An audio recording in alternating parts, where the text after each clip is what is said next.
Hello everyone! Welcome back to Claudio's training program.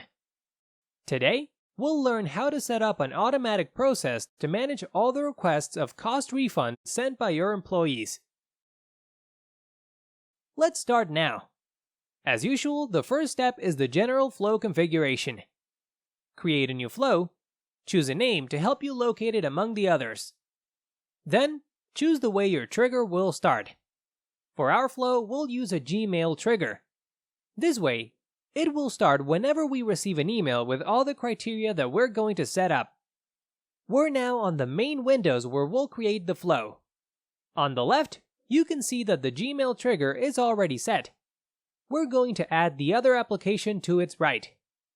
Start searching the Gmail node Email Content and put it above the plus button.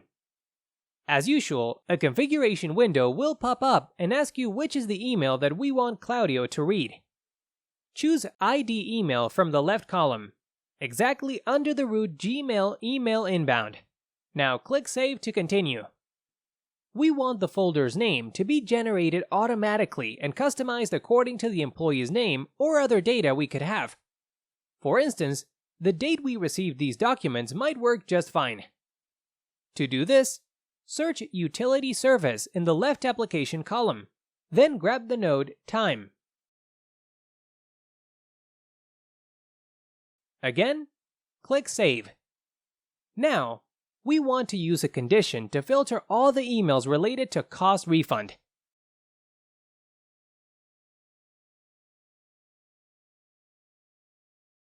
Click Save and proceed to setting the next node.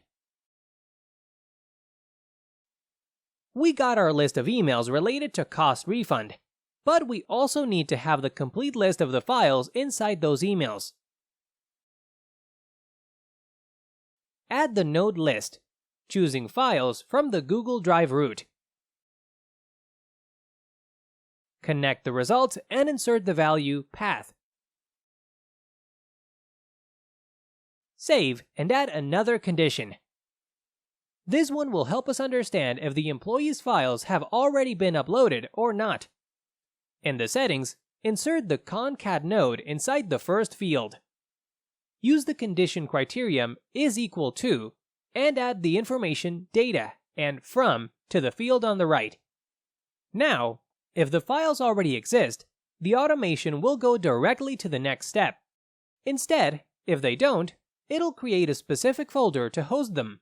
To do it, search the Google Drive app, create a folder. In the folder's name, add the information from and month. Then click on Select Parent Folder and choose the folder you want to use. Next, create an iterator to repeat this action as many times as the number of files attached. Take the node Attachment under the Gmail root standing on the left. Inside the iterator, put the Google Drive node Upload File. Choosing the files to add using Current Element. Then choose the folder on which the files will be added and configure the elements that will create the folder's name, from, email object, and the respective month.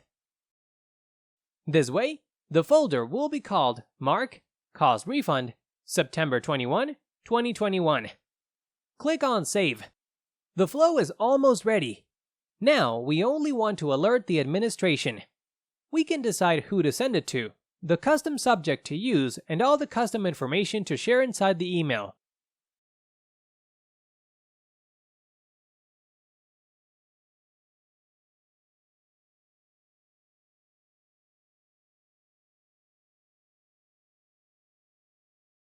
Click on Save. We sent an email to our email address in the background and, as we can see, we now have a new folder with all the attachments received.